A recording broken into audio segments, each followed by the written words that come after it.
So I've been getting some questions and some texts and direct messages about practice plans, and I just want to share some thoughts with you. The first thing I want to talk about is Daniel Pink in his book Drive talks about three things that I've bought into completely: mastery, purpose, and autonomy. Those are your three big drivers of motivation.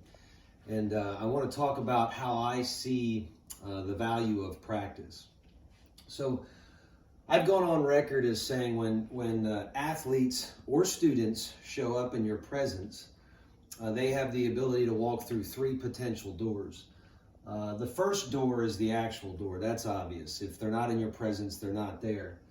The second door is the attentional door. That's the eyes, that the students, the athletes can give you their eyes.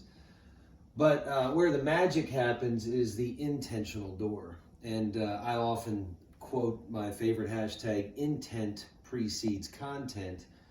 And here's a visual of that, is that we as coaches, we need to get our folks through this intentional door, because the intentional door is where the brain works. It's where the heart works. It's getting them invested in what's about to come with the message. And so down in here, I want to talk about how we craft that message. Okay, it's the mastery and the purpose gets them to show up. They aspire to be great, and they have a vision and a goal of what they want to be.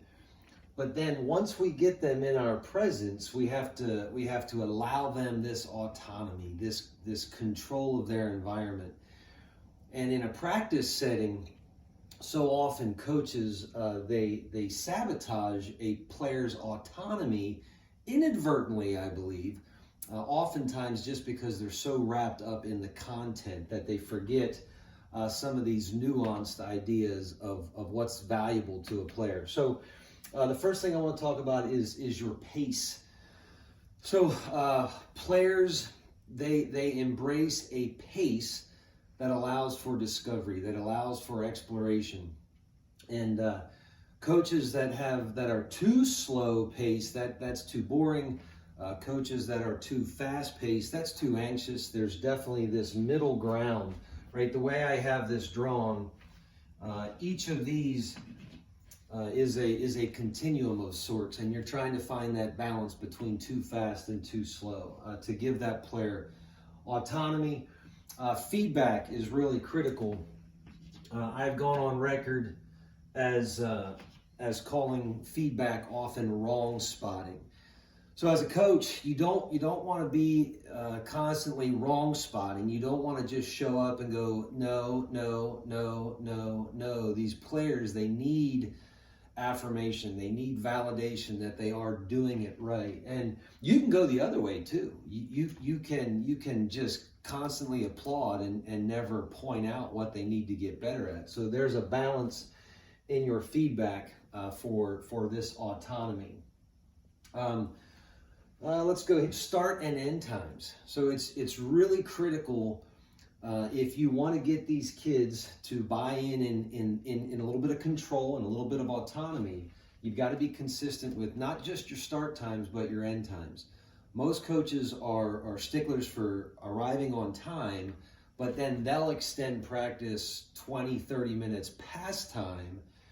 And that was always confusing to me. To me, that screams ego. If you ask your players to be on time, then you as the coach, you need to reciprocate and end on time. So mom and dad they're not victims of your practice setting. So start and end times allows for our autonomy. Technique. So many competent coaches, they study technique, they understand what's most appropriate and the most up-to-date practices, but we need to allow our kids to explore that on their own times. And I would rather send my son, my daughter, to a coach that was up-to-date on the newest techniques, but you have to allow them to explore it on their terms and their timeline, and oftentimes wait for the question instead of imposing it on them. Again, if we want to feed in to autonomy, the last two I want to talk about is authority and the plan. So Players need this autonomy, but coaches absolutely control the practice. I mean, the coach crafts a practice so he can communicate what he wants.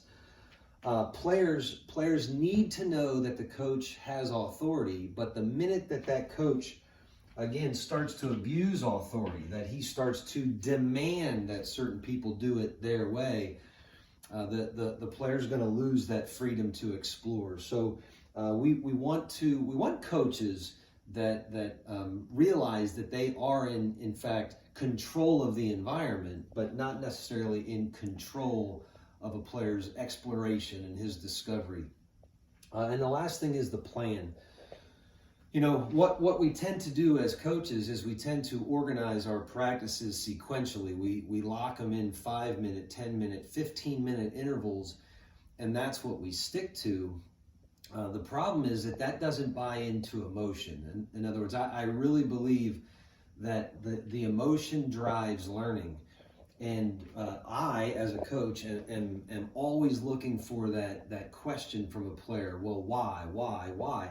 And if you're married to the plan, a lot of times you'll dismiss the why and just go to the next thing in the practice. Many times what I'll do is I'll take that why question and we'll go and we'll get after it in that way, because I've got them.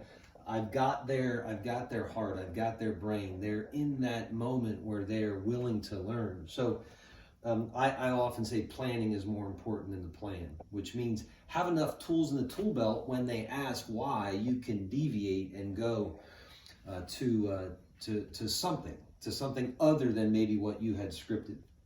So that's just a video I wanted to share.